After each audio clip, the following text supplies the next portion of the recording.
पदरात टाकलेली ही संध्याकाळ भरजरी आहे.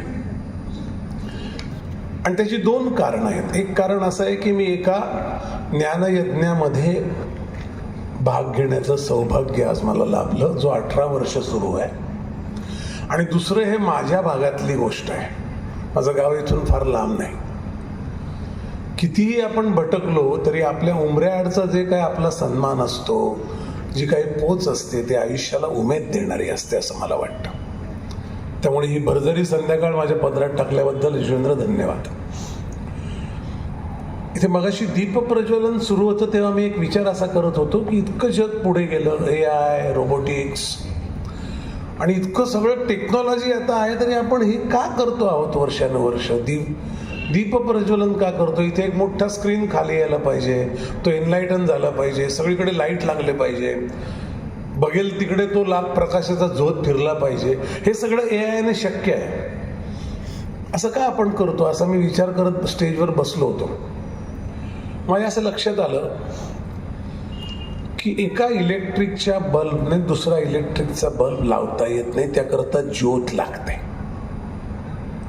एका ज्योतीलाच दुसऱ्या ज्योतीला पेटवणं शक्य आहे. आणि हा असला तर विज्ञान आणि संस्कृतीमधला फरक आहे. आणि हे आठवायचं कारण असं की ही व्याख्यानमाला या संस्कृतीच्या वाटेवरचं अत्यंत महत्त्वाचं पाऊल आहे.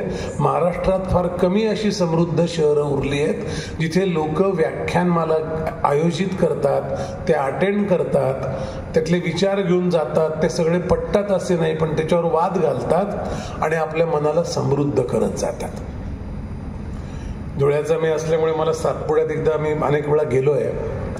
सातपुड्यामध्ये बांबूचं बन असलेला एक भाग आहे. तिथले बांबू बासरी करता पण तोडले जातात, इतर कामं करता पण तोडले जातात. पण असे काही तिथी आहेत ज्या तिथीला ते आदिवासी लोक बांबू तोडत नाही. अशा काही तिथी आहेत. तर मला जेव्हा हे कळलं तेव्हा मी त्या दडगावच्या इथल्या आदिवासींना असं माहिती काढली. असं का? तर त्यांनी सांगितलं की आम्ही पंचमी, सप्तमी, नवमी, दशमी या तिथ्यांना बांबू तोडत नाही, कारण त्या तिथ्यांना जर बांबू तोडला तर त्या बांबूची बासरी होत नाही. मला आश्चर्य वाटलं, असं कसं असेल? बांबू तोच. ते म्हणले नाही, त्या तिथींमध्ये मी आहे. तो मी नसतो तेव्हाच बासरी होऊ शकते बांबूची. मला वाटतं महाजनांच्या 3 पिढ्यांनी आयुष्याची बासरी होणं म्हणजे काय असतं ते इथून दाखवून दिलंय. आजोबांनी केलंय, वडिलांनी केलंय, यजुवेंद्र करतोय. आपल्या आयुष्यात मी नसणं म्हणजे काय, आयुष्यातून मी निघून जाणं म्हणजे काय, याचं एक जितं जागतं उदाहरण यजुवेंद्र महाजन आहे. देशामध्ये अनेक माणसं असतात, मी देशभर फिरलोय, जगभर फिरलोय, जे आपलं आयुष्य चंदनासारखं उगाळून टाकत असतात.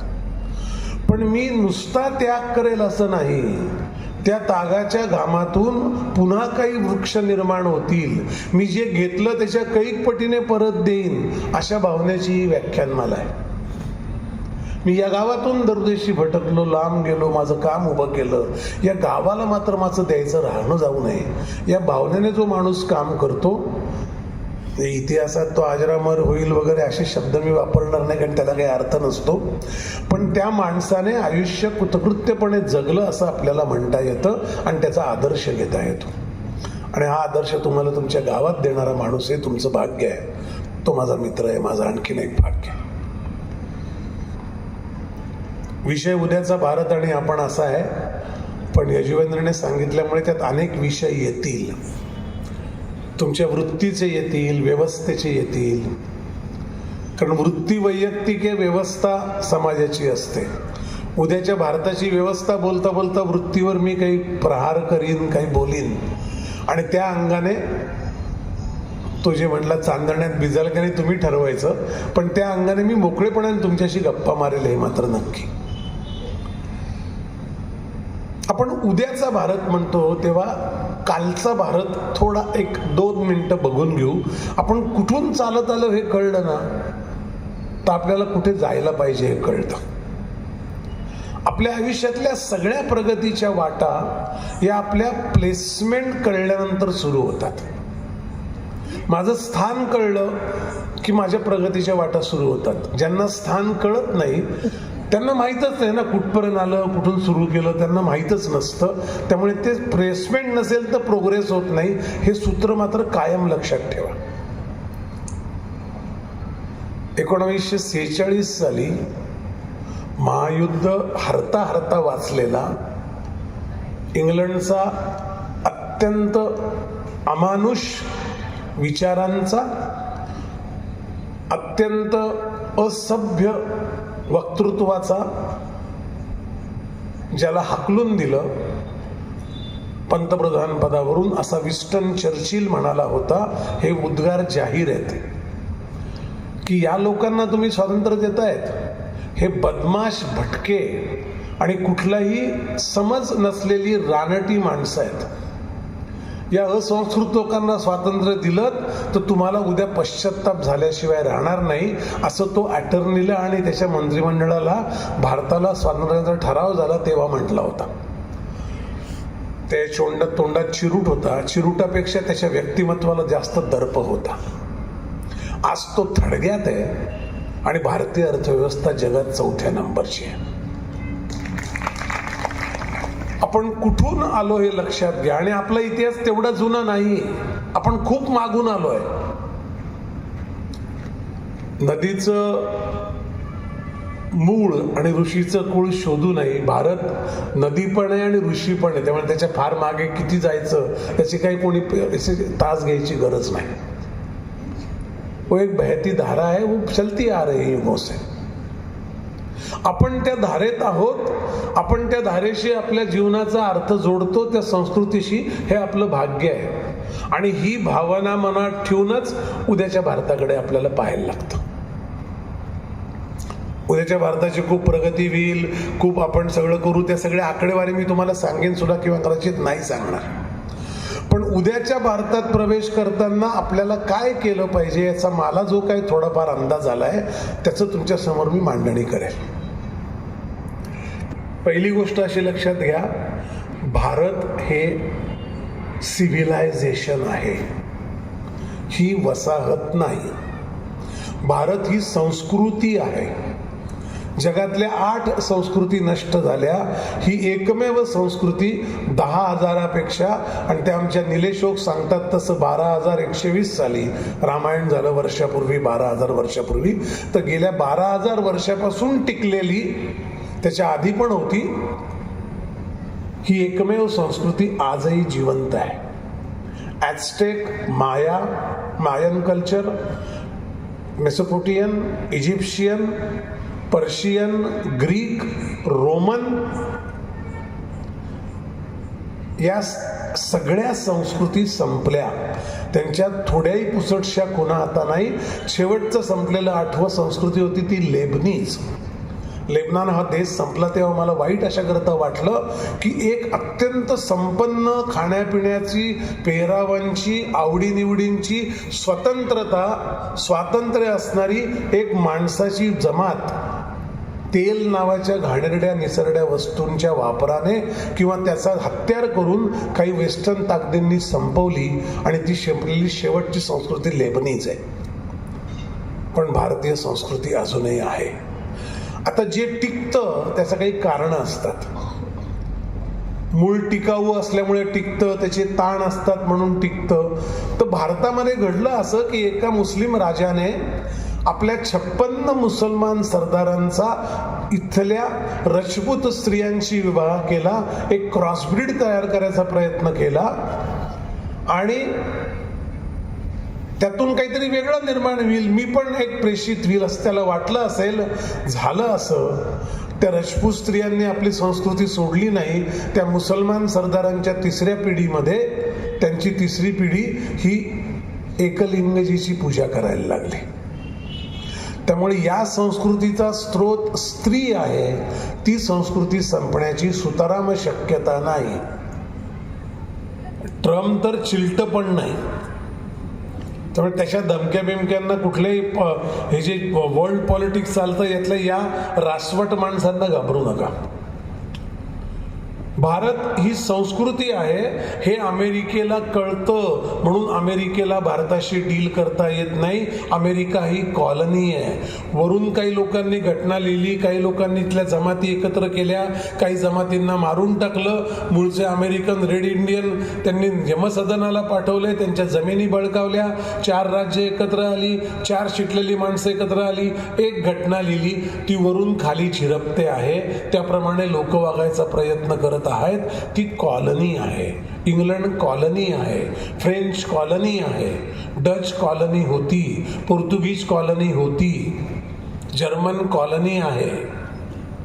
मी संस्कृती म्हणतो म्हणजे सिव्हिलायझेशन नाही हे कुठलंही. त्यांनी काही संस्कृतीचा खुणा दाखवल्या नाहीत का? दाखवले असतील. चित्र शिल्प अशा याच्यात कलांमध्ये प्रगती केली असेल, पण बरसो से चली आ रही ही संज्ञा त्यांच्या बाबतीत लावता येत नाही, म्हणून ते बरसो टिकले पण नाहीत. त्यामुळे आपलं नष्ट होणं हे फक्त आणि फक्त आपल्याशी संबंधित आहे, आपल्यावर अवलंबून आहे, जगावर अवलंबून नाही. कुठलाही जगातली ताकद शक्ती आपल्याला संपवू शकत नाही. आणि यदा यदाही धर्मस्य परत आहेच. त्यामुळे पुन्हा येणार आहे. बरं तसंही नाही म्हणजे एकीकडे परित्राणाय साधूनाम विनाशायच दुष्कृताम म्हणणारा श्रीकृष्ण आहे, पण त्यांच्या पुढे जाणारे आमचे ज्ञानेश्वर आहेत. जे खळांची व्यंकटी सांडोत या सत्कर्मी रती वाढो. दुष्टांचं निर्दालन करणारा श्रीकृष्ण आहे. दुष्टांना सुष्ट करण्याचा प्रयत्न करा, ईश्वरनिष्ठांची मांदियाळी करा, असं सांगताना ज्ञानेश्वर कृष्णाच्या पुढे जातात. त्या दोघांमध्ये 5000 वर्षाचा 4000 वर्षाचा अंतर आहे. त्यामुळे संस्कृती असते ना तेव्हा हे शक्य असतं की नवीन नवीन पद्धतीच्या जगण्याच्या आयाम आपल्या समोर येतात. त्यात जन्माला येणारे संत, मोठे महानुभाव, मोठे पुरुष, महापुरुष हे पुढच्या गोष्टी करतात ज्या माणसाच्या अस्तित्वाशी संबंधित असतात. उद्याच्या भारतामध्ये आपण राजकीय पाहिलं तर गेल्या 12 वर्षातली राजकीय स्थिरता भारताला 8व्या क्रमांकाच्या अर्थव्यवस्थेवरून 4थ्या क्रमांकाच्या अर्थव्यवस्थेवर घेऊन गेली, हे विसरू नका. त्या आधीची 34 वर्ष ही राजकीय अस्थिर आहे. आणि राजकीय अस्थिरता ही आपण निर्माण करतोच फक्त असं नाही, पण आंतरराष्ट्रीय ताकदी करत असतात. आज त्या ताकदींना सगळ्यात मोठा धोका निर्माण झाला आहे. त्यांना काही करता येत नाही. त्यामुळे बांगलादेश, नेपाळ, श्रीलंका, म्यानमार, पाकिस्तान तर नेहमीचाच आपला एक दुखवटा किंवा डोकंदुखी आहे. या ठिकाणी जे काय आंदोलनं, जे काय अस्थिरता माजवली जाते ती याच्याकरता जाते कारण इथली राजकीय राजवट स्थिर आहे. ती राजकीय राजवट अस्थिर होती 33 वर्ष. तेव्हा शेजारच्या कुठल्याही देशांमध्ये काही फारसं घडलं नाही 71 सालानंतर. ती जशी अस्थिर स्थिर होत गेली तसं तिथे हालचाली सुरू झाल्या, कारण इथे काही करता येत नाही. त्यामुळे उद्याचा भारत बघताना राजकीय सत्ता ही अस्थिर नसेल याचं आपण डोळ्यात तेल घालून, मी पक्षच म्हणत नाही, तुम्ही कुठल्याही पक्षाला निवडा, पण राजकीय एक सत्ता स्थिर असली तर धोरणं, त्याची अंमलबजावणी यात कुठेही फरक पडत नाही आणि ते आपल्याला सुकर जीवनाचा मार्ग दाखवतो किंवा आर्थिक प्रगतीचा मार्ग दाखवतो. सो एक त्याचं व्हर्टिकल झालं राजकीय. सांस्कृतिक मी बोललो. सांस्कृतिक व्हर्टिकल मी तुम्हाला उदाहरण देतो. मी कल्चरल मिनिस्ट्रीच्या एका कल्चरल मॅपिंग मिशनचा चेअरमन आहे. आता ते काम थांबलं आहे कोरोनानंतर. पण मला असं वाटतं की श्वास आणि रक्त या 2 गोष्टी जोपर्यंत फिरतात तोपर्यंत आपण आजारी पडत नाही. रक्ताला फिरायला ते डॉक्टर बसलेत. मी वैद्यकीय बोलतोय रवी, समजू नको, तुझ्या इतकं मला ज्ञान नाही. रक्ताला फिरायला अडथळा झाला की तिथे काहीतरी पेन होतो.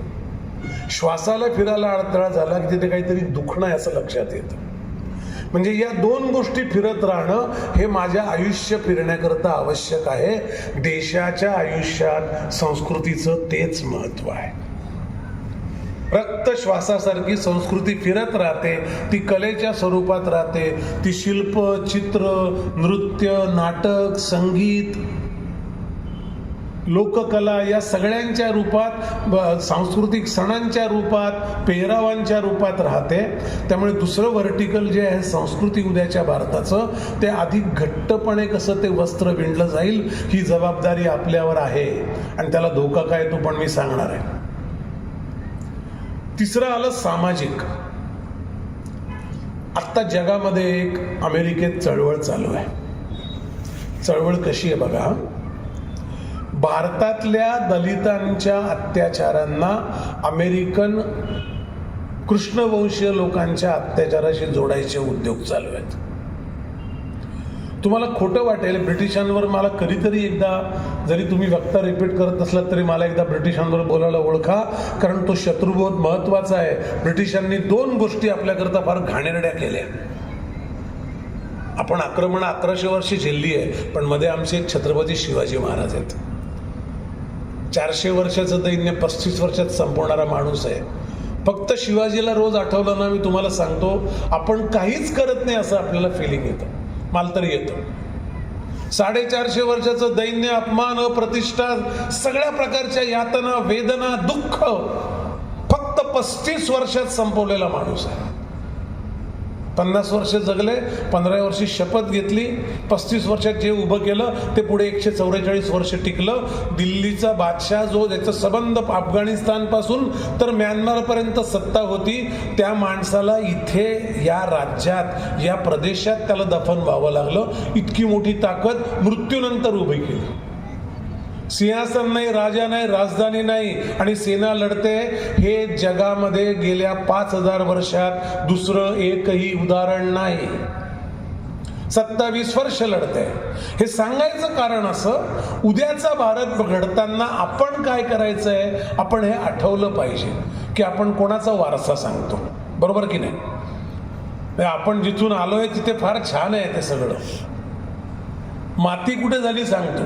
इंग्रजांनी आपल्याला 2 गोष्टी केल्या. एक जात.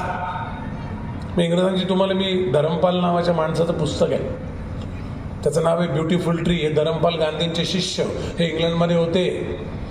यांनी इंग्लंडमध्ये काय केलं, 17 वर्ष कुठले कुठले कोर्ट कज्जा लढले माहिती आहे. जेव्हा 1857चं बंड झालं, त्यानंतर इथे माणसं, इंग्रज अधिकारी आले, ते अगदी मूडभर होते. म्हणजे त्या बंगालच्या दुष्काळातलं 1904चं त्या कर्जनच्या त्यांचं वाक्य आहे ना, की जेवढी माणसं आमची विजयी मिरवणूक सिराजउद्दौला हरवल्याची पाहायला आली होती, त्या प्रत्येक जमलेल्या 2 माणसातल्या एका माणसाने एक दगड मारला असता तरी आमचे ते चालणारे सैनिक, विजयी सेना जी होती ती मृत पावली असती. इतके किरकोळ होतो आम्ही, पण एकालाही दगड उचलावा असा वाटला नाही. ही आत्मवंचना इंग्रजांनी आपल्याला दिली. आधीच्या आक्रमणाने पण दिली, पण इंग्रजांनी आपल्याला, तर त्या 4 गव्हर्नर त्यांनी बोलवले 57 नंतर आणि या देशाचा सगळा डाटा गोळा करायला सांगितला. आता डाटा हा शब्द फार कॉमन आहे, त्यांना सर्व्हे करायला सांगितले. नॉर्थ, ईस्ट, वेस्ट, साऊथ हा न्यूज शब्द तिथे आलाय. सगळीकडून आलेली गोष्ट म्हणजे न्यूज. त्याची उत्पत्ती ती आहे आणि त्यांनी त्या अहवालालाच न्यूज असं म्हटलं. नॉर्थ, ईस्ट, वेस्ट, साऊथचं सगळं आलेली माहिती. त्यांनी 6 वर्ष काम करून सगळा डाटा गोळा केला. तिथे माणसं कशी राहतात, त्यांचं जीवनमान कसं. मी आज एरंडोलला आलो तर मी एम पाटलांना असं म्हटलो की ही जी व्यवस्था आहे ना एकमेकावर अवलंबित राहायची, ही तुटायला नको बाबा. हा जो गावगाडा आहे ना, हा आपलं सगळ्यात मोठं बलस्थान आहे. उद्योगामध्ये जसे MSME बलस्थान आहेत ना, लहान, मध्यम आणि सूक्ष्म उद्योग, हे किती लोक आहेत माहिती आहे का भारतात? 8.5 कोटी. प्रत्येकाकडे अवलंबून राहणारे 4 फॅमिली मेंबर धरा, 32 कोटी लोकसंख्या होते. प्रत्येकाकडे काम करणारे ॲव्हरेज 5 माणसं धरा, किती लोकसंख्या होते? 40 आणि 32 72 कोटी. इथेच संपतो विषय. म्हणून ते GDP मध्ये 42% वाटा आहे.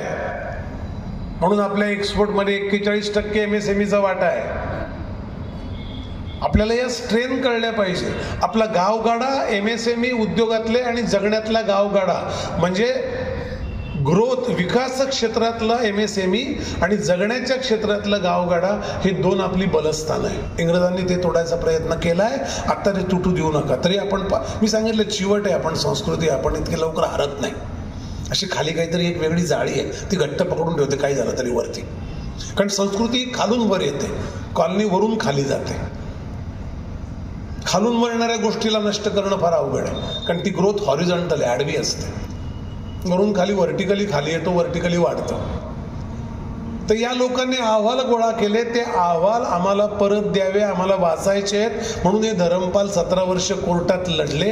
गांधींचे एकनिष्ठ शिष्य, त्यांच्याबद्दल गांधींनी फार वेगवेगळे चांगले उद्गार काढलेत आणि मग त्यांनी ते मिळवले. 40-40 हजार 60-60 हजार पानाचे एकेका विभागाचे अहवाल आहेत. त्यात आपल्या सगळ्या नोंदी आहेत. ते त्यांनी का केलं असेल? ते काय अभ्यास करायला नव्हते आले, त्यांना माहीत नव्हतं कोणाशी डील करतोय. त्यांना हे कळायचं होतं हे स्तर काय आहेत. मग तेव्हा आला भारतीयांच्या प्रत्येक अर्जामध्ये जात मेन्शन करण्याचा फतवा, कारण त्यांना कळलं की ही एक फॉल्ट लाईन आहे. धर्म, रिलिजन ही एक दुसरी फॉल्ट लाईन. अहो, धर्माचं तुम्ही आम्हाला काय सांगता? भगवान श्रीकृष्णांनी ते योगेश्वर पतपिढीचं नाव दिलंय. त्या योगेश्वराने गीता सांगितली. त्या 3ऱ्या अध्यायात 35वा श्लोक आहे, स्वधर्म निधनम श्रेया परधर्मो भयावा. तेव्हा जगात कुठला धर्म आहे हो? 5000 वर्षापूर्वी इरावती कर्वी म्हणतात तसे 3000 वर्षापूर्वी, भैरप्पा म्हणतात तसं 5000 वर्षापूर्वी, आमचे निलेशोक म्हणतात तसं 7000 वर्षापूर्वी गीता सांगितली आहे. ते आमचं आम्ही सॉर्ट आउट करू किती हजार. पण तेव्हा जगात जे आज धर्म आहेत त्यातला एकही धर्म नाही आहे. बरोबर का चूक? त्यामुळे धर्माचा अर्थ तुम्ही सांगतात तो रिलिजन नाही. धर्माचा अर्थ आचरणाची चौकट.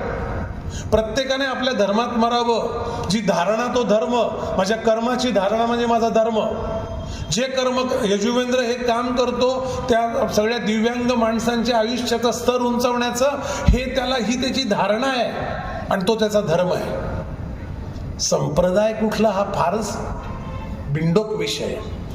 कोणाची पूजा करावी, कोणी आडवं लावावं, गंध उभं लावावं, धोतर घालावं, लुंगी घालावी, जाडी वाढवावी, केस कापावे, टक्कल करावं, बाळ्या घालाव्या, दंडावर भस्माचे पट्टे ओढावे, कपाळ पांढरं शुभ्र ठेवावं, हा प्रत्येकाच्या वैयक्तिक उपासनेचा श्रद्धेचा भाग आहे. त्याच्यावर कुठली संस्कृती त्याचं काही लादत नाही. पण इंग्रजांनी दुसरं वाक्य ॲड केलं, रिलिजन. अजून एक फॉल्ट लाईन मिळाली. आणि मग त्यांना असं लक्ष झालं की अरे रिलिजन म्हणजे आपण त्यांना समजून सांगायचं, क्या आहे तुम हिंदू तर हिंदू लिखो, मुस्लिम लिखो. मग त्यांना कळलं अरे नाही नाही नाही नाही, हे दोनच याच्यात एवढं मोठं लोक नाही डिवाइड होऊ शकत. मग शीख पण धर्म आहे, मग बौद्ध पण धर्म आहे, मग जैन पण धर्म आहे. जेवढं करता येईल तेवढ्या फॉल्ट लाईन क्रिएट केल्या की हा गावगाडा विस्कळीत होतो. मी तुम्हाला खोटं सांगत नाही, मी धुळ्यात शिकलोय.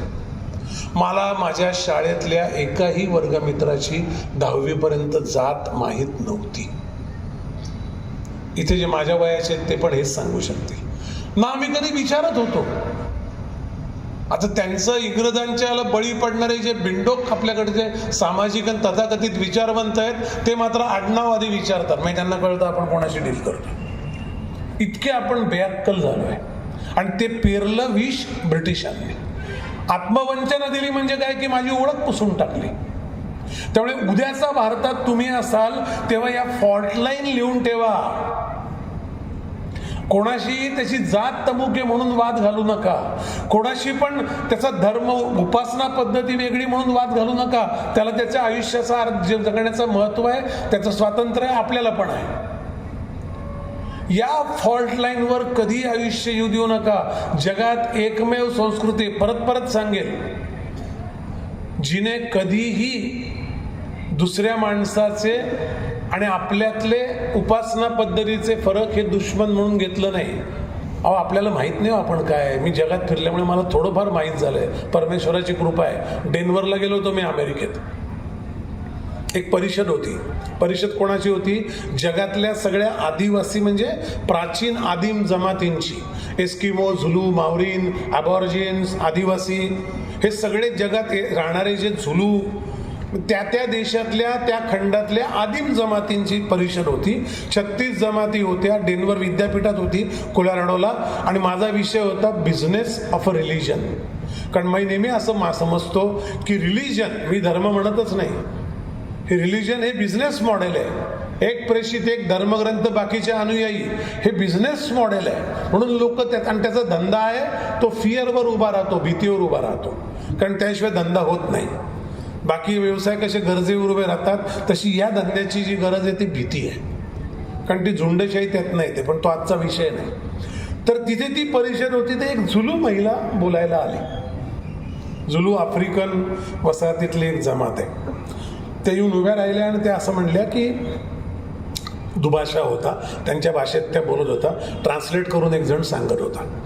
त्या म्हणल्या, आम्ही कसं आहे, आम्ही छोटे छोटे होड्यावाली माणसं आहेत या समुद्रामध्ये. त्या बाईचं उपमा बघा, मेटॅफर बघा, किती किती किती प्रगल्भ आहे. आमच्या छोट्या छोट्या होड्या घेऊन आम्ही फिरत असतो. आम्हाला 3 जहाजं उभी असलेली दिसतात, हिंदू, मुस्लिम आणि ख्रिश्चन. तिन्ही जहाजांवर लोक जहाजावर जे आहेत ते मजा करतायत, नाचतायत, गाजतायत, गातायत, आनंदाने राहतायत, एकमेकाला टाळ्या देत आहेत, कोणी दुःखात पण आहे त्याला बाकी सांभाळताय. आम्ही असं खालून आमच्या होड्यातनं बघत असतो. पुढचं वाक्य जे ती बोलली ते कोरलं गेलंय माझ्या मनावर. ती म्हणली, मुस्लिम आणि ख्रिश्चन या 2 जहाजावर जर आम्हाला जावंसं वाटलं, आम्हालाही मजा करावीशी वाटते. आमची छोटी होडकं आहे आमचं. तर ते म्हणतात, तुमची होडकी बुडवा आणि वरती या. पण हिंदू असं जहाज उभं या समुद्रात म्हणजे जगात उपमा आहे ती, की जी सांगता होडकी खाली बांधा, एक दोर सोडतो त्याला बांधा, तुम्हाला राहील तेवढे दिवस राहा, नाही कर म्हणलं की निघून जा. आमचं अस्तित्व नष्ट न करता आम्हाला जगू देणारा, त्याचे उपकार न मानायला लावणारा एकमेव संस्कृती, रिलिजन नाही, एकमेव आचरण व्यवस्था, एकमेव आचरणाची चौकट, एकमेव धारणा, एकमेव कर्म असलेली जीवन पद्धती म्हणजे धर्म आहे आपला, म्हणजे हिंदू आहे. उद्याचा भारत लक्षात घेताना या आपल्या ज्याला एक पाठीचा कणा असतो ना, त्या कण्याला त्रास झाला की बाकी सगळं शरीर लुळंपांगळं होतं. त्यातली एक डिस्क बाहेर आली 2 mm तरी सुद्धा पाय दुखायला लागतो, हात वरती येत नाही. हा जो कणा आहे आपला, ही जी धारणा आहे, म्हणून त्याला शब्द धातू ध येतो. व्याकरणावर नाही बोलत, आता घाबरू नका. पण त्या धारणेचा तो कणा आहे ना, तो ही संस्कृती आहे. आणि ती जीवन पद्धतीची आहे, ती रिलिजनची नाही. त्यात कुठलाही संप्रदाय असू शकतो. त्या बाईचं उदाहरण लक्षात ठेवा. उद्याचा भारत जेव्हा राजकीय घडत असेल, आर्थिक घडत असेल, शैक्षणिक घडत असेल, सामाजिक घडत असेल, तेव्हा हे लक्षात ठेवा की त्या सगळ्या घडण्याचा कणा जो आहे ती ही संस्कृती आहे. आणि तो कणा आपण विसरता कामा नये. मला व्याख्यानमालेचं कौतुक अशा करता वाटतं, त्या कण्याच्या जिवंत असण्याचं व्याख्यानमाला हे एक लक्षण आहे. इथे विचारांनी लोक एकमेकाला बोलतात.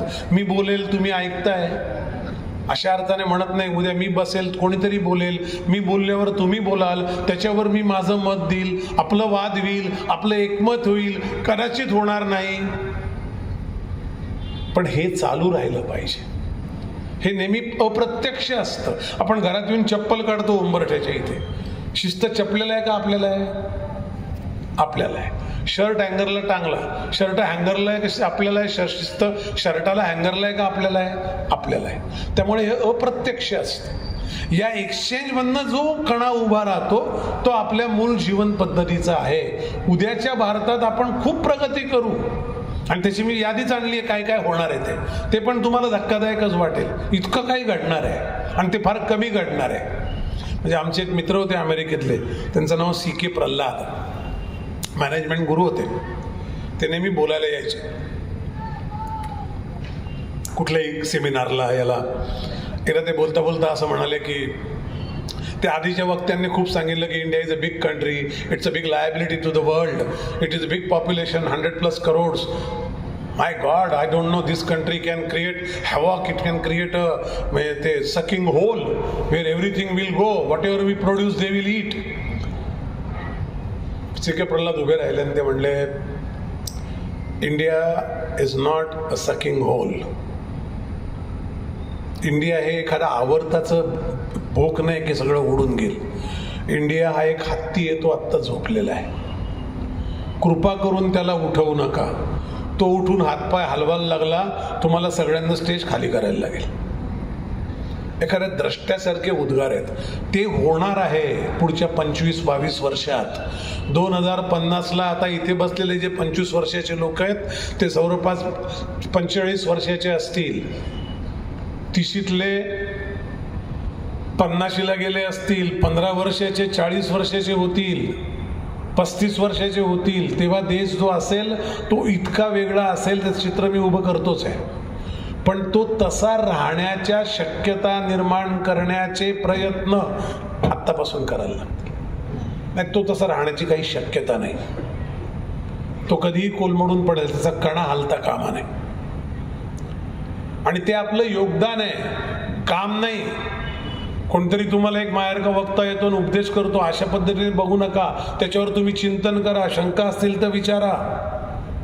आम्ही काही न करता हा देश व्यवस्थित प्रगती करत राहील या भ्रमात जगू नका. जगातला एकही देश या भ्रमात जगत नाही.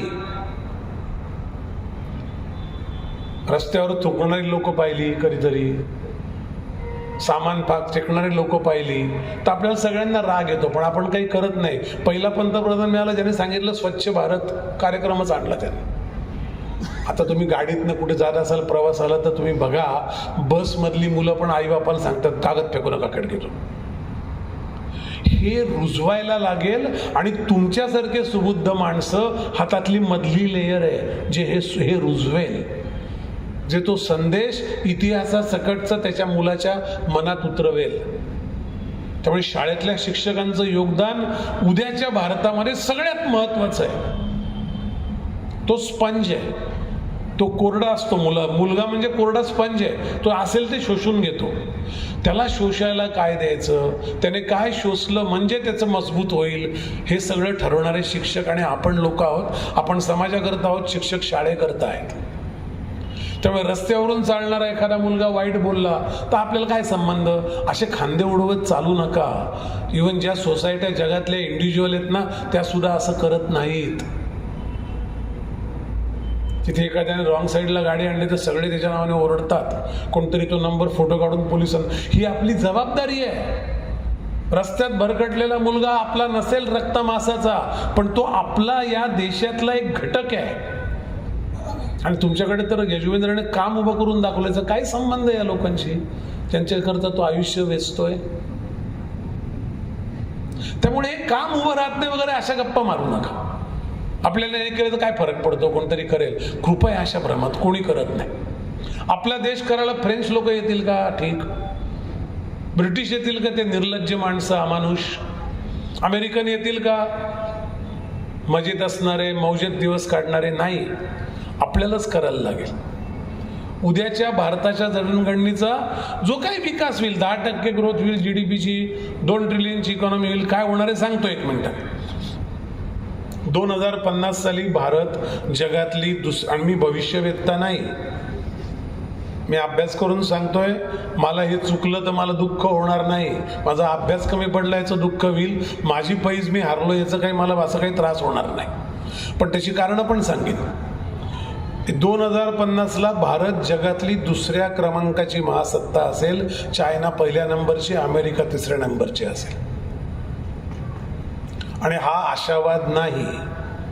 Elephant when it will start dancing, it will not dance at the speed of pigeon or a mouse. It will dance its own dance. हे जॉमेट्रिकली वाढत जाईल. 140 कोटी लोकसंख्येचा 8%चा GDPचा ग्रोथ रेट म्हणजे 30 कोटी लोकसंख्येचा अमेरिकेसारख्या जवळपास त्याच्या चौपट ग्रोथ रेट झाला ना. त्यामुळे ते समजू नका की हे असं घडणार नाही. हे घडणार. हे किती मोठा पोर्शन 1 इंच हल्ला आणि किती छोटे छोटे पीस 10 इंच हल्ले तरी ते जी ताकद आहे 1 इंच हलण्याची ती काही 10-15 इंचाच्या ताकदीची आहे, तोडीची असते. त्यामुळे 2050ला हे होणार. 2050ला हा देश जगातला सगळ्यात तरुण देश तरीही असेल. वयवर्ष 19 ते 42 या वयोगटातला. अमेरिका वृद्ध होतो आहे. इंग्लंड 64% लोक सोशल सिक्युरिटीवर जगतात, म्हणजे पेन्शनवर आपल्या भाषेत. चायना वृद्ध होतो आहे. युरोपियन युनियन नावाचं थोतांड हळूहळू क्षीण होत चाललं आहे. तिथे मुलंच जन्माला न घालायची प्रथा आलेली आहे. त्यांचा नाश झाला आहे. त्यांच्याकडे काही दिवसाने मूल नसेल तर टॅक्स लावायला लागतील. ऑस्ट्रेलियातल्या 2 गावांमध्ये ऑलरेडी टॅक्सेस लावले आहेत, कारण 32 वर्षात त्या गावात एकही मूल जन्माला आलं नाही. देश चालवणारी प्रजा निर्माण न करणं ही फॅशन जिथे होते तिथे काहीही निर्माण होणार नाही. वृद्ध होणारे देश मोठे मोठे आणि काही प्रोड्यूस न करणारे देश, माणसं सुद्धा, याच्या तुलनेत भारत उभा असेल मजबूत. कदाचित लोकसंख्या 165 कोटी असेल, 60 कोटी असेल, मला माहीत नाही. कारण आपल्या देशातल्या लोकसंख्येत कोणाचा किती वाटा आहे हे आपण सुज्ञपणे जाणू शकता. पण तो सुद्धा एक प्रश्न आहे. आपण लोकसंख्या वाढवणं त्याच्यावरचं उत्तर नाही. देश म्हणून विचार करताना एक घरातला मुलगा ज्याचा हात झाडाच्या फळापर्यंत पोचत नाही आणि दुसरा मुलगा जो उंच आहे ज्याला स्टूल लागत नाही, अशा दोन्ही मुलांना आई ज्या भावनेने बघते त्या भावनेने बघायला लागेल देशाकडे बघता. तिथे आवडती नावडतीचा खेळ नाही कथेमधला. सगळेच आवडते आणि सगळेच नावडते असाही खेळ नाही उदासीनतेचा. हे सगळे जसे असतील तसे माझे आहेत हा खेळ आहे. त्यामुळे त्यांचं पण एज्युकेशन करायला लागेल, त्यात भर पडू नये म्हणून. ते सरकार नाही करू शकत. सरकारने आपल्याला काहीतरी द्यावं. ही 34 कोटी लोकसंख्या भारताची होती तेव्हाची मानसिकता होती. म्हणून आपण दरिद्री झालो. म्हणून 29% जगाच्या GDPच्या 29% GDP असणारा भारत 2.5% GDPवर आला स्वातंत्र्याच्या वेळी. कारण लोकांची भावना होत गेली की माझ्या हातात काहीच नाही, जे करेल ते मायबाप सरकार. हे मायबाप सरकार वगैरे भंपक शब्द तिथून आले आहेत. मायबापच असतं, सरकार बिरकार मायबाप नसतं. आपण करायला लागतं. You become the change you want to see. जो बदल बघता तो तुम्ही आणा आधी तुमच्यात, तर तो बदल बघायचा तुम्हाला अधिकार आहे. त्यामुळे त्यावेळेला ही परिस्थिती येईल आणि ते आली तर हे सगळं आपली जी दुसऱ्या क्रमांकाची अर्थसत्ता आहे ती डांडोलवेल. दुसरी परिस्थिती काय असू शकते ते सांगतो. आपण काय करू शकतो ते सांगतो. एक बोट आहे, त्या बोटीवर 3 डेक आहेत, 3 मजले आहेत. म्हणजे एक डेक आहे, डेक म्हणजे वरचा मजला तिथून सगळा समुद्र दिसतो तो. तिथले सीट, तिथल्या केबिन जरा महागड्या असतात. एक मधल्या काही रूम्स आहेत, अशा खिडक्या असतात दिसतात त्या छोट चौकोनी. तर ते वरचे जे लोक आहेत ते 15-20% आपल्या देशात आहेत जे त्यांच्याकडे भरपूर पैसा आहे, क्रयशक्ती आहे, त्यांना हवं ते खरेदी करू शकतात. ते हवं तिचे पैसे उडवू शकतात, त्यांच्या गरजांच्या पेक्षा जास्त विकत घेऊ शकतात. मधला स्तर आहे तो तुमचा आमचा मध्यमवर्गीयांचा आहे. उच्च मध्यमवर्गीय, निम्न मध्यमवर्गीय आणि मध्यमवर्गीय. त्यांच्याकडे पण जरा बरं आहे, 2 वेळेचे खायची भ्रांत नाही, मुलं चांगल्या शाळेत जातात. आणि खालचा जो त्या तळात जे बोटीचे लोक आहेत ना, ते आत्ता ते कधीतरी 70% होते, आता ते हळूहळू 51% आले आहेत खाली. त्या लोकांच्या आयुष्यात मात्र सकाळ होते तेव्हा त्यांच्या मुलांना कुठली बस घ्यायला येत नाही. तेव्हा त्यांच्या घरातल्या स्त्री कोणाकरता डबा करत नसते, कोणीतरी कामावर जात नसतं. त्यांना एवढंच उठल्या कळतं की आज मुलांना खायला कुठून घालायचं. तो बोटीचा खालचा भाग आहे. हे नशीब समजा या देशाचा DNA म्हणून की ती माणसं अमेरिकेतल्या उफराट्या आणि दिशा हरवलेल्या मुलांसारखी बापाची कपाटातून बंदूक काढून जशी शाळेतल्या मुलांना ते गोळ्या घालतात तशी ती माणसं करत नाही. ते रस्त्यावर तुमच्या गाडीच्या पुढे उभारून तुम्हाला गोळी घालत नाही समजा, ते आत्मघाताकडे जातात. शेतकरी आत्महत्या करतो, इंडस्ट्रियलिस्ट सगळं बंद करून कफल्लक आणि क्षुद्र आयुष्य जगतो, तुम्हाला मारत नाही. हा संस्कृतीचा फरक आहे पाश्चिमात्यानं आपला, पण त्याचा फार अंत पाहू नका, त्यांना वर आणायला लागेल.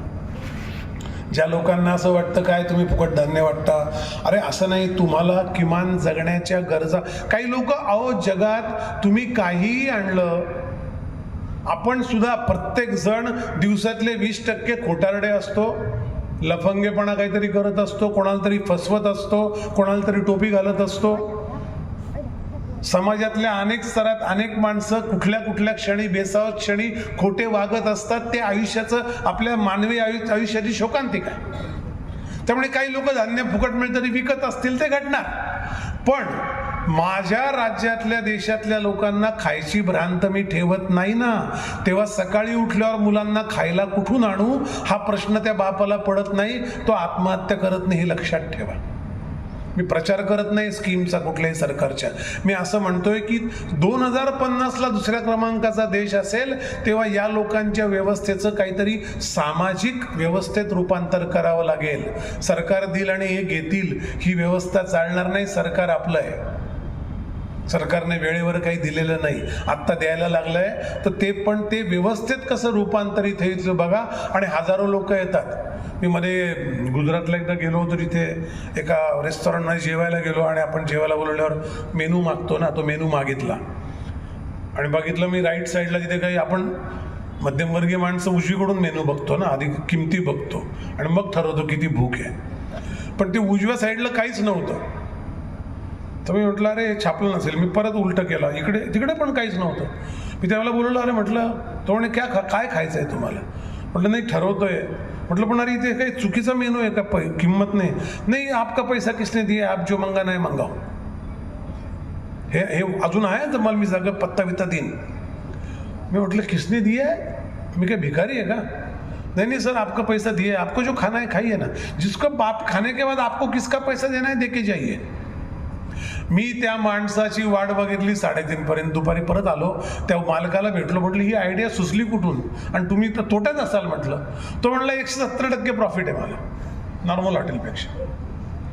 त्यातनं काय दिसतं की मला जर कोणी माझी काळजी घेतली तर मी घेतो. हा आपला भारतीय माणसाचा स्थायी भाव आहे आणि तो जगात वेगळा. मी 72 देशात गेलेला माणूस आहे. मी भयंकर टोकाच्या इंडिव्हिज्युअल सोसायटी पाहिल्या आहेत, ज्या 14 वर्षाच्या मुलाला घराबाहेर काढतात आणि तुझा माझा काही संबंध नाही म्हणतात, तू आणि तुझं आयुष्य. ज्या बाप आजारी असताना आणि मरून गेला तरी ते घरात तो 3-3 दिवस मुलगा भेटायला येत नाही. मी अमेरिकेत सिटिझन पोलीस अकॅडमी काम केलं तेव्हा आमच्याकडे हे काम दिलं होतं. ते मी माझ्या आनंदाकरता करायचो, कारण विकेंडला मला बरं तेव्हा मी एकटा राहत होतो. प्रत्येकाच्या घरी जाऊन ते फोन असतो, त्यात कळतं कोणी आजारी आहे का. तर असे मला किती उदाहरणं की माणूस मरून पडलाय पण त्याला कोणी मुलाने फोनही केलेला नाही. तर हे जिथे घडतं असे जग मी पाहिलेलं आहे. म्हणून सांगतो की हे मला उदाहरण फार वेगळं वाटतं. माणुसकीचे कड असतात की नाही ते परस्परावलंबित समाजव्यवस्थेत जास्त तीव्र असतात. तुम्हाला माझ्याकडून काम पडतं, मला तुमच्याकडून पडतं. अजूनही हातामध्ये लोणची केली की ताजी लोणची शेजारच्या घरात घेऊन जाणाऱ्या भगिनी येतो आमच्या. त्यांच्याकडे काही लोणचं करायला नसतं असं नाही आहे, पण मी खातो रे तू पण खावा अशी इच्छा असते. हा जो धागा आपला विकसित झाला आहे परस्परावलंबित समाजरचनेतून. म्हणून मी नेहमी सांगतो, इथे सांगतो असं नाही, इकॉनॉमिक सेमिनारमध्ये सांगतो. आत्ताच 9 तारखेला एका इंटरनॅशनल कॉर्पोरेशन एक इकॉनॉमिक फेडरेशनचं एक मोठं कॉन्क्लेव्ह आहे. त्यात ओपनिंग स्पीचमध्ये मी हेच सांगणार आहे की difference between India and world, India is a society of exchange and the world is a society of transaction. ती व्यवहाराची व्यवस्था आहे, आमची आदान प्रदानाची व्यवस्था आहे. किती मित्रांनी तुम्हाला त्याचा एखादा शर्ट आवडला म्हणून तुम्हाला देऊन टाकलाय हो. किती मैत्रिणींनी ओढण्या साड्या ड्रेस देऊन टाकलेत, तुला आवडलं घेऊन जा. पैसे मागितलेत का? हे जिथे जिवंत आहे ते आपण ठेवलं पाहिजे. प्रगती जेव्हा होईल ना त्याचा सपोर्ट हा आहे.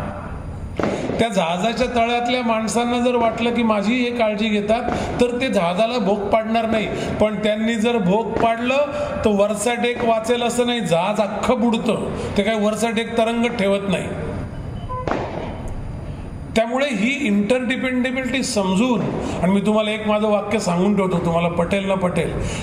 तुम्ही वैचारिक माणसं आहात, तुम्ही व्याख्यानाला येतात, तुम्हाला ऐकायला आवडतं, पटलं नसतं तरी ऐकायला बसाल, त्याच्यावर चर्चा कराल, उद्या एकमेकाशी बोलाल, यांचे हे पटले नाहीत, पण तुमचं वैचारिक घड्याळ चालू आहे. आणि जो विचार करतो, जो थोडंफार लिहिता वाचता येतं, त्या माणसाला अज्ञानात मरायचा हक्क नाही. तो असहायतेत मरू शकतो. तुम्हाला ही मुभा नाही, परवानगी नाही की मला माहीतच नव्हतं. हे तुम्हाला माहिती असलं पाहिजे. याच्यावरचे उपाय आपण आयुष्यभर करत राहिले पाहिजे. दुसरं मोठं घडणार आहे 2050 पर्यंत उद्याच्या भारतात, ते टेक्नॉलॉजी, AI. हे सगळं आपण, हे काय AI काय आहे? ती कृत्रिम बुद्धिमत्ता म्हणत नाही, तिला मी न मानवी बुद्धिमत्ता म्हणतो. अमानवी नाही, न मानवी म्हणजे मानवी नसलेली. कारण ती येते कुठून? ती तुमच्याच दिलेल्या आज्ञावलीतून येते. म्हणजे कसं, आता गुगलला जाऊन तुम्ही मॅप टाकतात ना कुठे कुठे जायचा, येतं कुठून नीट थोडक्यात सांगतो, यावरचं लेक्चर नाही मला माहिती आहे म्हणून. पण तंत्रज्ञान एकदा मूळ कळलं गाबा की ते वापरताना काय करायचं हे सोपं असतं. ते पण उदाहरण सांगेल. तर ते आपण गुगलवर मॅप टाकतो तर तो मॅप तिथे स्टोअर होतो. म्हणजे गुगलच्या एकंदरच त्या डाटाबेसमध्ये एक रूट स्टोअर झालेला असतो. तो आपण क्रिएट केलेला असतो युजरने त्यांच्या डाटाबेस करता, जे इतर वापरू शकतात.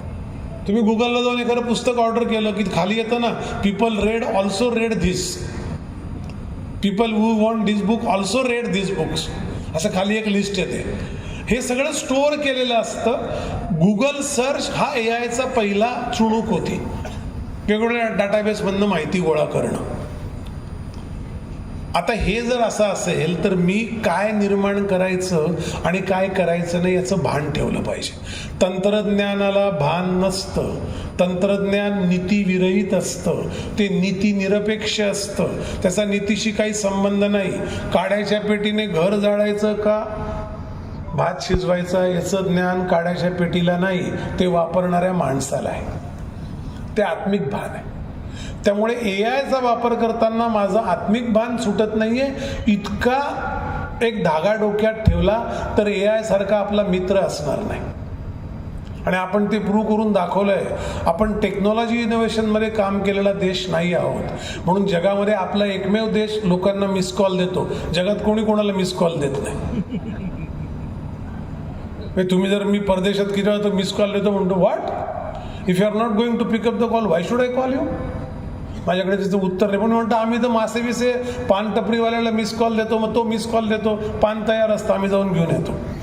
आम्ही नुसतं मिस कॉल देत नाही, आम्ही त्याच्यावरून कम्युनिकेट करतो. कारण जो समाज इनोव्हेशनमध्ये रक्त आटवत नाही तो त्याच्या युटिलिटीमध्ये आटवतो. हे नॅचरल फ्लो आहे, हा नैसर्गिक भाग आहे. आणि आता यांनी शोधून ठेवलंय. सो वापरण्याची किल्ली आपल्या हातात आहे. रोबोटिक्स येईल, मशीन लर्नर येईल, अनेक गोष्टी घडतील. त्याची लिस्ट इतकी मोठी आहे, काय काय घडणार आहे त्याची. सेमीकंडक्टर आपण चिप बनवू. उद्या असं घडेल की तुम्ही व्याख्यानाला याल 2050 साली आणि मी तेव्हा असेल, काळजी करू नका, यजुवेंद्र तर असतीलच. तेव्हा आपण इथे व्याख्यानाला इथे येऊ ना तर आपल्याकडे एक चिप असेल डोक्यामध्ये, मानेमध्ये कदाचित. त्या चिपमध्ये हे सगळं व्याख्यान रेकॉर्ड होत राहील. आणि एखादा गुजराती माणूस आला, एखादा जर तामिळ माणूस तुमचा मित्र आला तर ते त्या चिपमधनं ट्रान्सलेट होऊन तो ऐकू शकेल मी काय बोलतोय. लोकसभेत आत्ताच हे बसवलेलं आहे, पण ते आपल्या शरीराचा भाग होईल. मग मी सांगेल आता हे थांबा, हे स्ट्रीमिंग करून ठेवा, मला जरा एक फोन आलाय, मी फोन घेतो. आणि मग फोन ठेवल्यावर परत मी दाबेल आणि परत ते लाईव्ह व्याख्यान परत वाजायला लागेल. आत्ता आपण हे टीव्हीच्या ह्याच्यात काही बघतोय. कदाचित टीव्हीमध्ये उद्या असं घडेल आणि ते घडण्याची दाट शक्यता आहे. इथे जे कोण तरुण तंत्रज्ञ माझे मित्र असतील, ज्यांना स्टार्टअप करायचं, त्यांना एक आयडिया येतो. असं समजा टीव्हीत जर बटाटे वड्याची जाहिरात असेल तर आपल्या घरात त्या वड्याचा वास आला पाहिजे, असं तंत्रज्ञान निर्माण करा. कारण आरोमा अजून यांना जमलेलं नाही. फील देतात ते, गरम गरम वड्याचा वाफा दिसतात वगैरे. वास झाला तर तो त्याच्यावर उडी पडेल बघा. तर अशा अनेक आपल्या शरीरातल्या स्पर्श संवेदना किंवा संवेदनांची अनेक अंग अजून ते यायला जमलेले नाही, ते जमणार नाही, कारण ते गणित आहे. त्यामुळे मानवी संवेदना ठेवून AI करणं. सेमीकंडक्टरमध्ये भारत पुढच्या 10 वर्षामध्ये जगातला एक शक्तिशाली देश असेल, हे मी आत्ता सांगतो. 2021ला त्या तैवानच्या एका माणसाला पद्मभूषण दिला आपण. तो माणूस नॉयडामध्ये 2.5 वर्ष काम करून सेमीकंडक्टर चिप उभी करतोय. तैवान जगात लीडर आहे.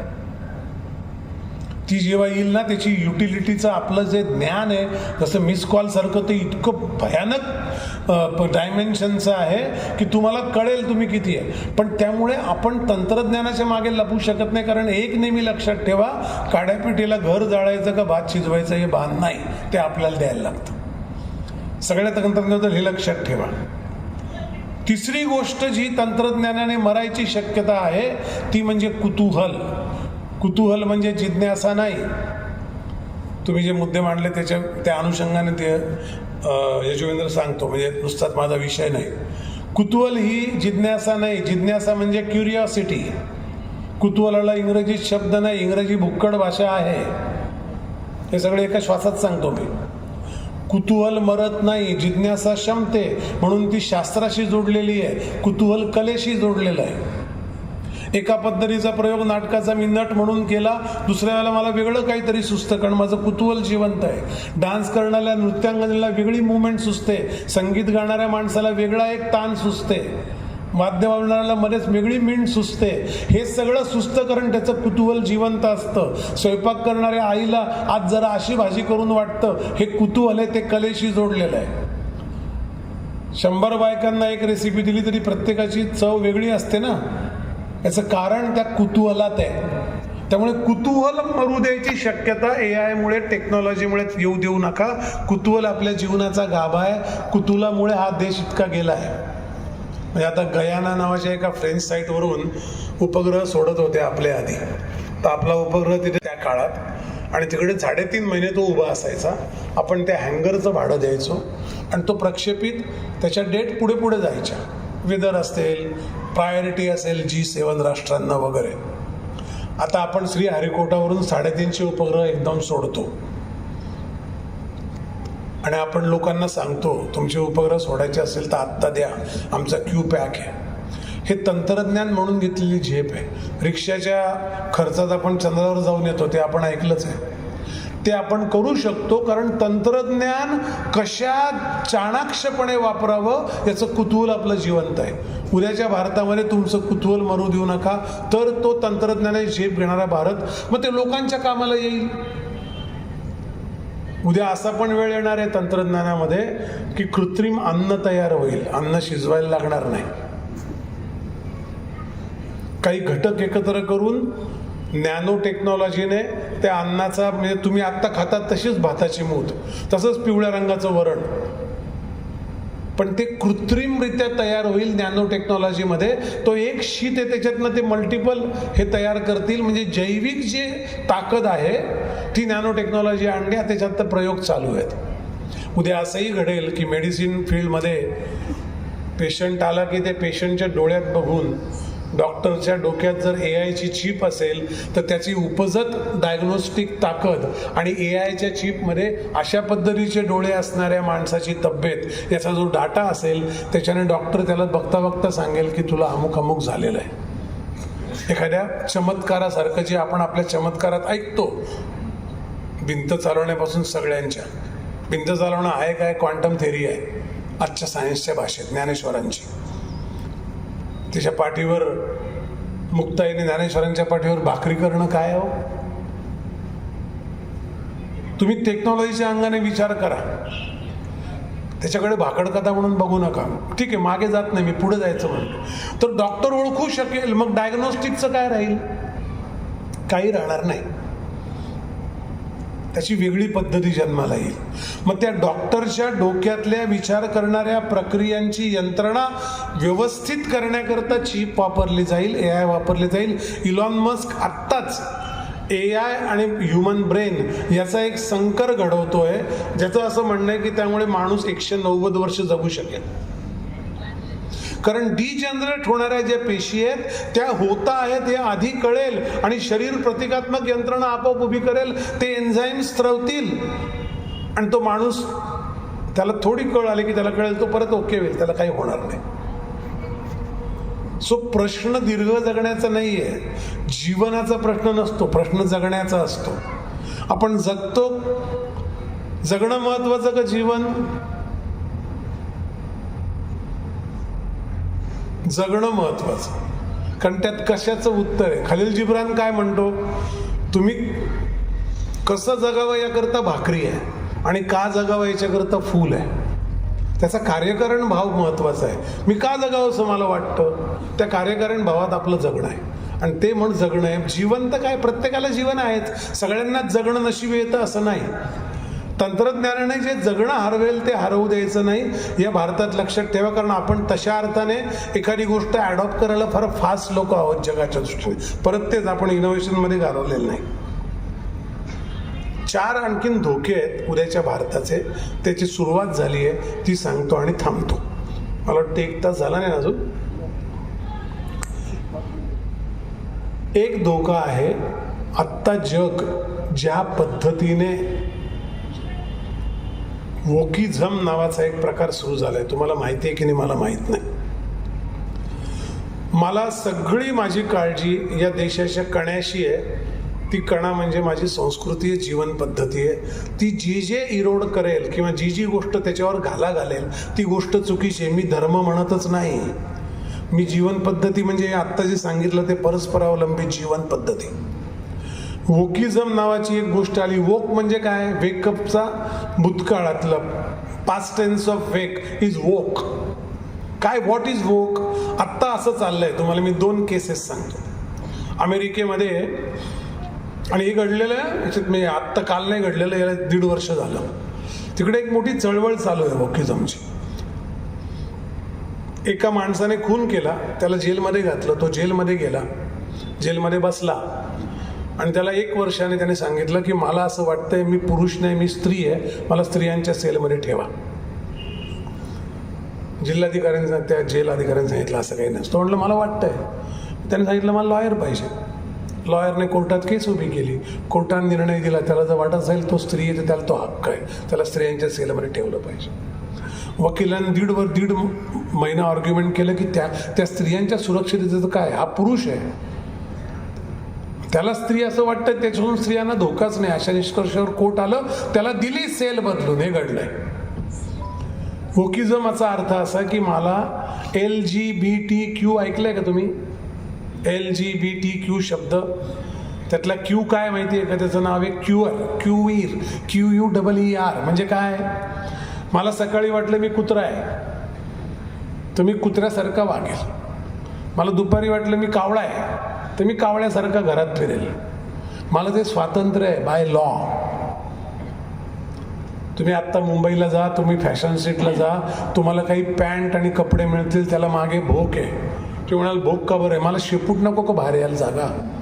असं त्याच्यावरचं आर्ग्युमेंट आहे. हा विनोद नाही. याचे ब्रँडेड कपडे उपलब्ध आहेत भारतात सुद्धा.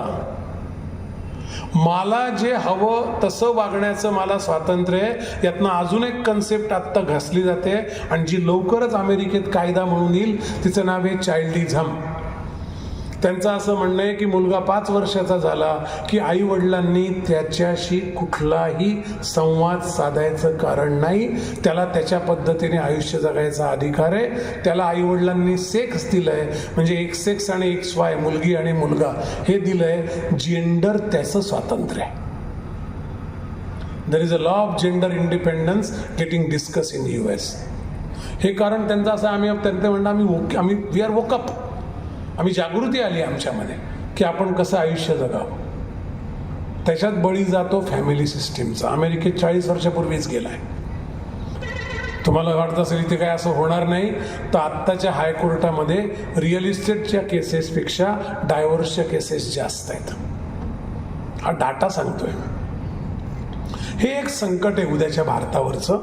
कारण जसं आपण आपल्याकडे पॅरिटी येत जाईल, पैसा येत जाईल, त्याची युटिलिटीचं स्वातंत्र्य येत जाईल, तसं या चेकाळणेपणाकडे आपण झुकू शकतो. त्याला रोखणारी एकच गोष्ट आहे, तो उंबरा आहे संस्कृतीचा, जिथे कुटुंब राहील, एकमेकावर वॉच राहील.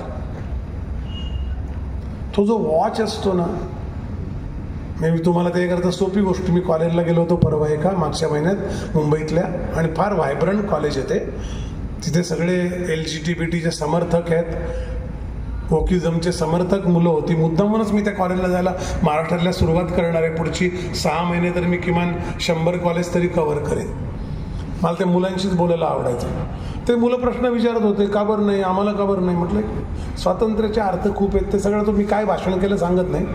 तर तिथे माझ्या असं लक्षात आलं की त्यांना कोणीतरी रोज एक विषय मांडला पाहिजे त्यांच्याशी, त्यांचं ऐकलं पाहिजे आणि त्याचं उत्तर सांगितलं पाहिजे. अशी जागा फक्त घर आहे का नाही?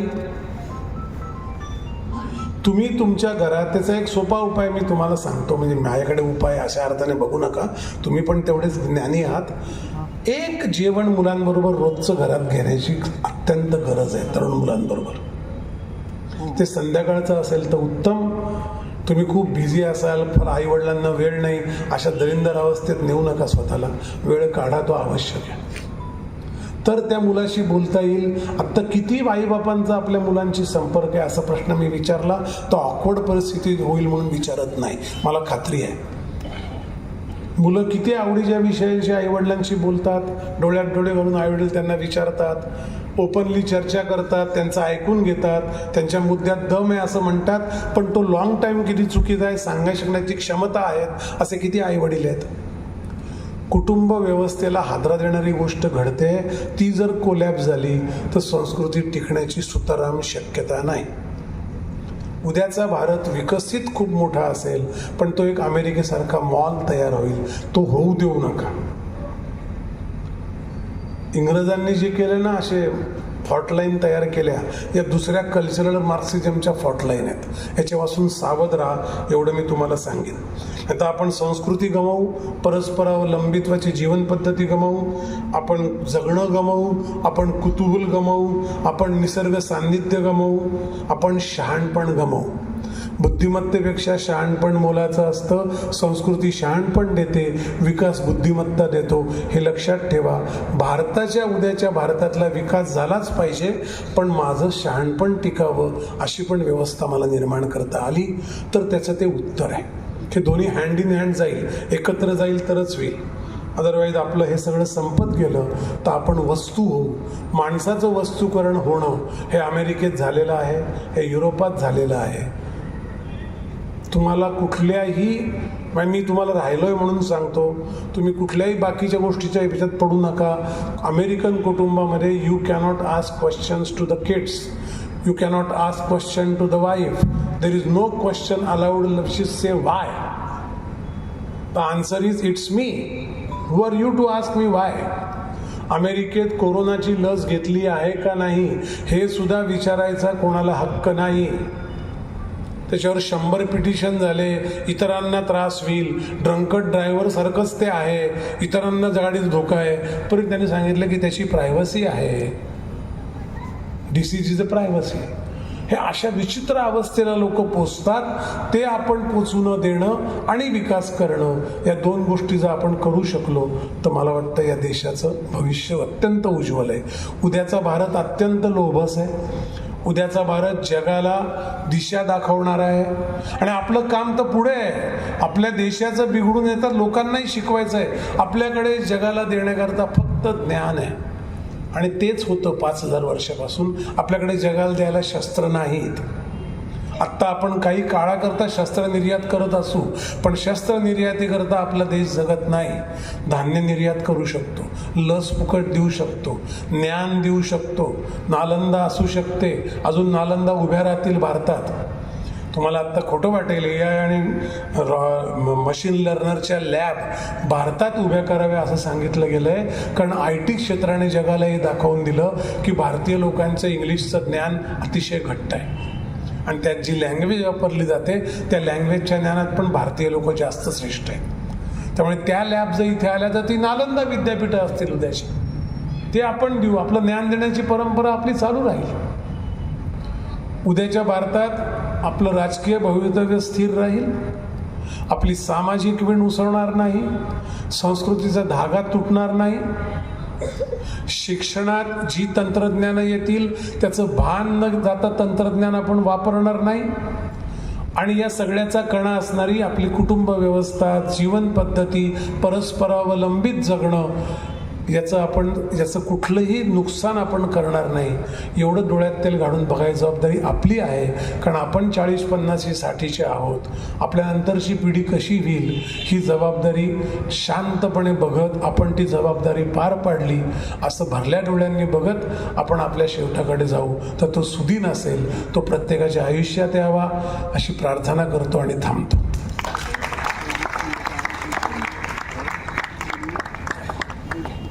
केलं होतं आणि ते विधान करणार त्यांचे जे गुरु, त्यांचं नाव डेव्हिड रॉकफेलर, की 2050 साली जगाची लोकसंख्या ही 10 ते 11 अब्ज असेल आणि एवढ्या लोकांना पुरेल अशी संसाधनं इंग्लिशमध्ये होतं, मराठीत सांगतोय, संसाधनं पृथ्वीवर नसतील. त्यामुळे आपल्याला एक स्कीम राबवायला लागेल, तिचं नाव आहे डिपॉप्युलेशन. 2015च्या 12 सप्टेंबरला बिल गेट्स नावाचे गृहस्थ हे सगळं ठरल्यानंतरची, तो डॉक्युमेंटच आहे डिपॉप्युलेशन अजेंडा म्हणून. त्याच्यानंतर जवळपास 30-40 वर्षानंतर तेव्हा बिल गेट्सचा तो अजेंडा जो आहे तो डेव्हिड रॉकफेलरचा आहे. बिल गेट्सने असं सांगितलं की एक मोठं पॅन्डेमिक येणार आहे, 2015ला सांगितलं. ही जी कोविड-19ची लस आहे ना, हिचं पेटंट 2015 डिसेंबरचं आहे. आपण 2019-20 नंतर त्यात झगडलो आहे. तो हा एक अजेंडा चालू आहे. आता हा का चालू आहे तर 5-6 अब्ज लोकांपुरतंच इथे संसाधन आहे, तेवढेच लोकांनी सुखाने जगावं. तसं आता आपण काही घरात बाप पोरं मारून टाकत नाही हो, धान्य कमी आहे म्हणून. पण त्यांना ते जगात नाही उरायचं, कारण अनेक गोष्टी आहेत. रेअर अर्थ मटेरियल असेल, सोनं ताण्याचा सगळं विषय संपला, पण अनेक गोष्टी त्यांना उपभोगायच्या आहेत. त्या काहीच लोकांनी उपभोगा, ते त्यांच्या आणखीन एक कल्चरचा भाग आहे. मग ते करण्याकरता काय करायचं तर वन वर्ल्ड ऑर्डर पाहिजे, म्हणजे एकजिन्सीपणा पाहिजे. एकजिन्सीपणा म्हणजे काय? आता इथे फार चांगला प्रश्न विचारला आणि योग्य ऑडियन्स आहे.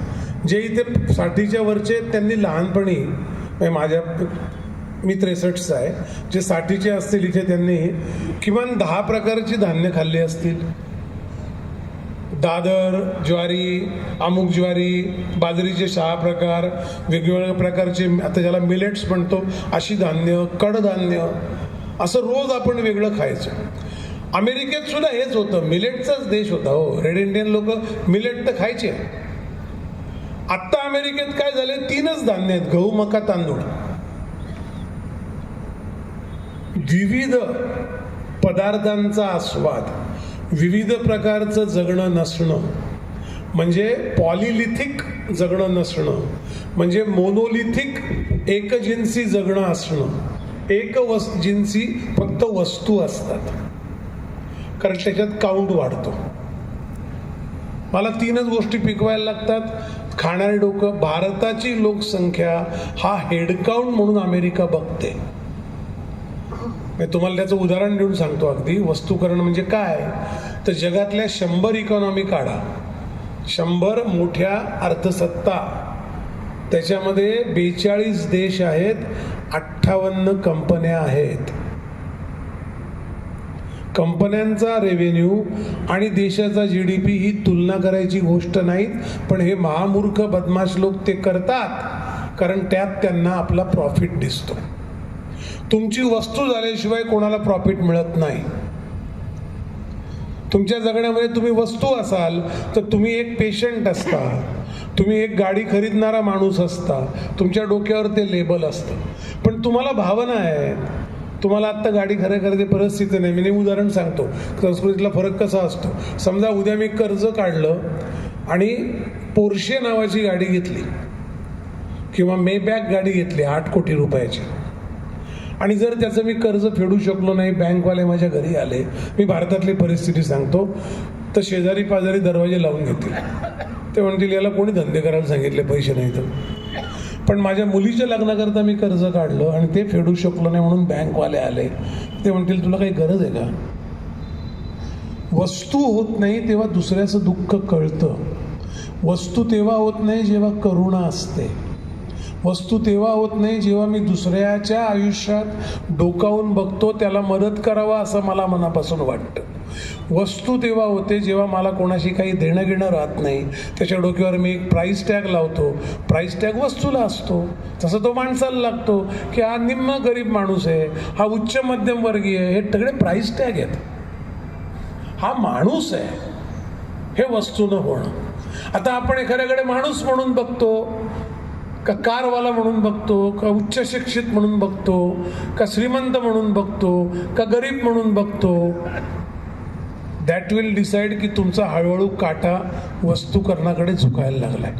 मी म्हणतो कसाही असो, माणूस आहे, त्यालाही काही वाटलं असेल ना की मला श्रीमंत व्हावंसं म्हणून झालं असेल, हरकत नाही, पण माणूस आहे ना. तर आपण माणसं मोजणं सुरू केलं की वस्तूंची गणना सुरू होते. ते वस्तूकरण आहे. ते थांबवायचं कसं तर आपण आपल्या थॉट प्रोसेसमध्ये, आपल्या वैचारिक आवर्तामध्ये हे कसून आणि आठवणीने पाहिलं पाहिजे की मी कोणाकडे माणूस म्हणून बघतोय. त्याने माझं नुकसान केलं, 200 रुपये घेतले, 1000 घेतले, फसवलं, या घटना घडत राहतील. त्याच्यामुळे त्याला किंमत लावू नका. तो माणूस जगला म्हणून जगला तर आपण माणूस म्हणून उद्या जगू. कारण उद्या तुमचा कोणतरी बाप तुम्हाला भेटेल, तो तुम्हाला प्राइस टॅग लावेल आणि मग ही चेन उभी राहते. अमेरिका अशी संपली आहे, युरोपियन युनियन अशी संपत चालली आहे, तिथे माणसाला काही किंमत नाही. कितने हाऊ मेनी, ते म्हणतात how many heads, 10. Okay, how many हा प्रश्न आहे ना, तो जेव्हा माणसांच्या बाबतीत विचारला जातो तेव्हा त्याची वस्तू झाली समजते. आणि तुम्ही ते होऊ देऊ नका. आपली संस्कृती होऊ देत नाही आपल्याकडे. म्हणून एक्सचेंजच्या जेवढ्या शक्यता आहेत, ते संगीतकाराचं कसं म्हणतं माहिती आहे का, संगीतकार मदन मोहन कावर भारी संगीतकार आहे. तो त्याच्या एका गाण्याच्या सुरावटीतनं अनेक शक्यता निर्माण करतो. वा. आणि संगीत हा शक्यतांचा खेळ आहे. जे कोण म्युझिक मधले असतील की असं करून बघू, तसं करून बघू, या शक्यता आहे. तर आपण जगण्याच्या शक्यता वाढवत नेल्या की आपलं वस्तूकरण होणार नाही. आज हा रागवला असेल, असं वागून बघू, असं बोलून बघू, असं त्याच्याशी हे करू. ठीक आहे, तो बाजूला सोडू विषय, हा विषय जुळतं इकडे जमवून घेऊ. या शक्यता निर्माण करणारा माणूस क्रिएटिव्ह असतो, त्याचं कुतूहल जिवंत असतं, तो आर्टिस्ट असतो, त्याचं विज्ञान होत नाही, त्याचं आर्ट शिल्लक राहतं आणि तो जगाला चांगलं बनवतो. माणूस ते जे म्हणत होते म्हणजे इंसान. दो हिंदी में कुछ कहना चाहूँगा, उसके बाद एक आखिरी सवाल पूछूंगा. यदि आपको दर्द होता है तो आप जिंदा हो. यदि आपको दर्द होता है तो आप जिंदा हो. यदि आपको दूसरों के लिए दर्द होता है तो आप इंसान हो. असं जोपर्यंत होत राहील तोपर्यंत आपलं जास्त वस्तुकीकरण होणार नाही, असं दीपकजी सांगत होते. आणि कसं करायचं नाही, सुरू उदाहरण बसलं नाही ते. दुसऱ्यांकरता जगायचं, आपोआप वस्तू होणं थांबतं. हा, दोघं बसले तेच. मी आपल्या बाजूला आहे वस्तू. शेवटचा प्रश्न, घातसूत्र बद्दल जरा सांगा. कारण जिनू काम ते करे, बीजो करे गोता खाय. तर थोडक्यात असं सांगा की ते काय आहे नेमकं. आणि मला खात्री, तुमच्यापैकी कोणाला पुस्तकं वाचायला आवडतं, मनापासून आवडतं, असं सहज हातबीत काही वर करू नका, असं पूर्ण वर करा, मला बघू दे. नाही, कोणाची पण घ्या, पण मला पुस्तक वाचायला फार आवडतं अशी किती लोक आहेत.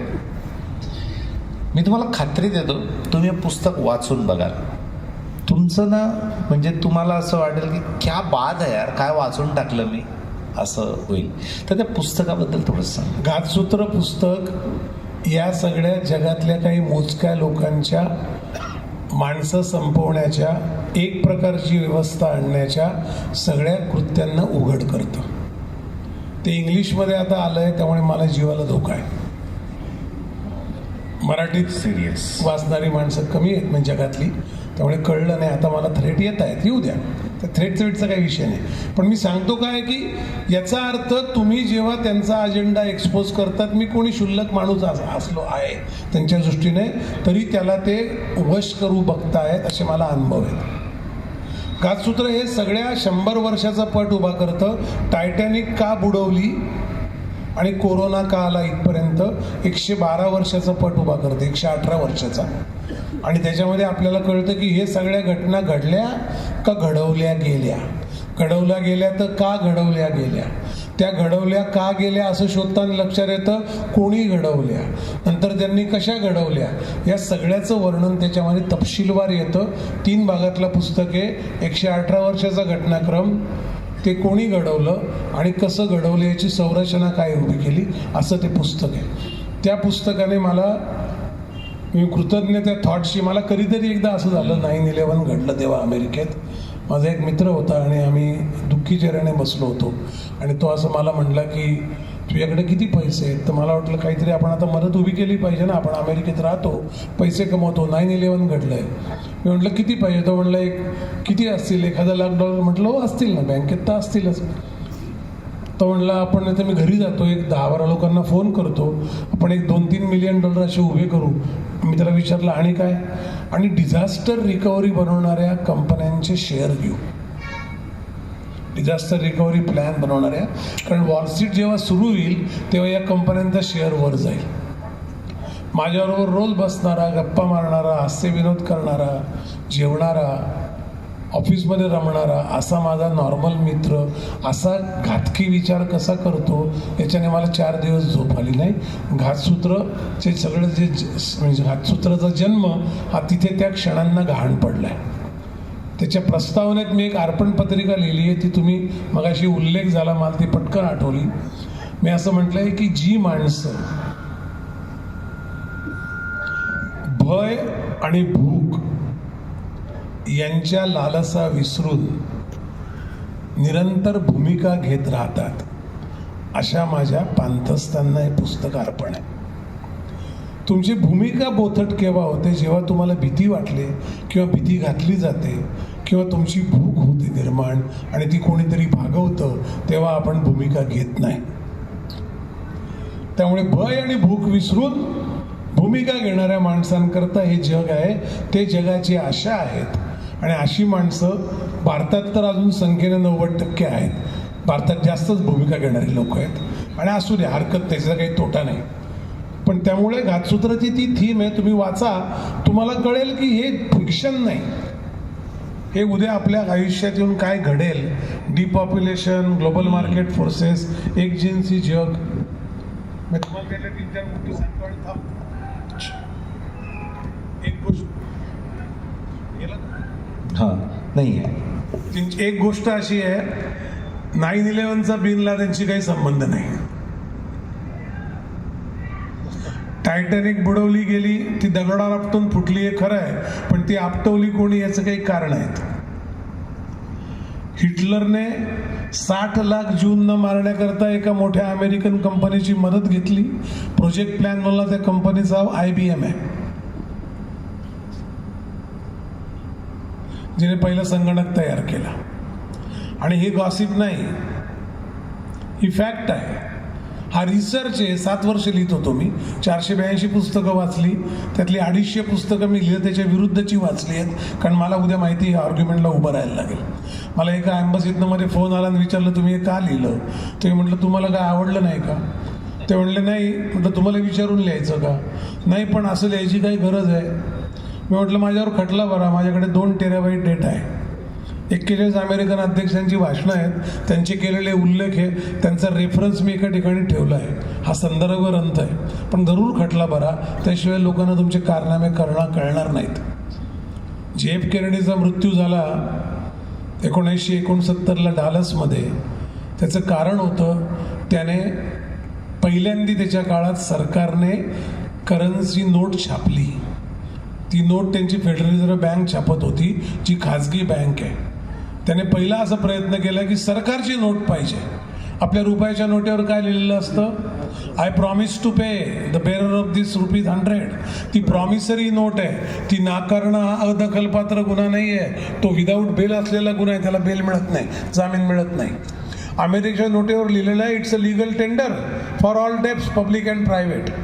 त्याचं रिझोल्युशन केलं आहे. ती खाजगी बँक नोटा छापते. केनेडीने पहिल्यांदा नोटा छापायचा प्रयत्न केला. 1 मिलियनच्या नोटा छापल्या. 4थ्या दिवशी त्याला डालसला मारलं. डालसला तो दुपारी 4:30 वाजता गेला. डिक्लेअर केलं मेल्यानंतर. त्यानंतर लिंडन जॉन्सन उपाध्यक्ष, तो अध्यक्ष होतो. त्याने शपथ घेतली एअरफोर्स वन्समध्ये. डालस विमानतळावर विमान उडालं. 9:30 वाजता वॉशिंग्टनला उतरलं. आणि त्याने पहिल्यांदा काय केलं असेल तर केनेडीने पास केलेला सरकार नोटा छापायचा कायदा मागे घेतला.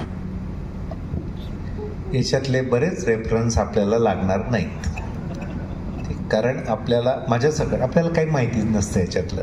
याच्यातलं एकच गोष्ट माहिती आहे नाना, की जे ट्विन टावर पडले होते न्यूयॉर्कचे 9/11ला, तर ते त्यावेळेस हे तिकडे होते.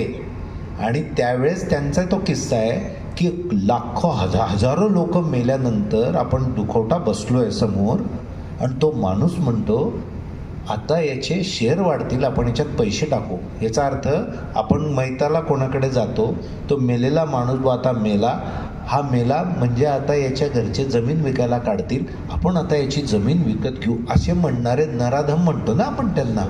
वस्तू होणं ना ते, तसं त्यांना ते वाटलं की हा का माणूस एक, ही एक पूर्ण एक वृत्ती आहे. आणि ते जे टॉवर पाडले त्याच्यावर त्यांनी अभ्यास केला आहे आणि त्याच्यातून एक मांडलेला आहे सिद्धांत की हे कोणी बाहेरून नाही मारले हे केलेले, हे त्यांचाच एक वेगळा कट होता, त्याच्या आधारावर ते घातसूत्र आहे आणि त्याला कादंबरीचं स्वरूप एक प्रकारचं रंजक आहे. तर ते असं बघा, मी तर ते वाचल्यावर मला आता प्रत्येक वेळेस ऐकल्यावर वाटतं की अच्छा हे असं आहे, असं पण जगात आहे. तर असं ते आहे. उद्या ते पुस्तकं उपलब्ध असतील. हे ते पुस्तक आहे. उद्या शरद तांदळेंचं व्याख्यान आहे. ते ग्रामीण आणि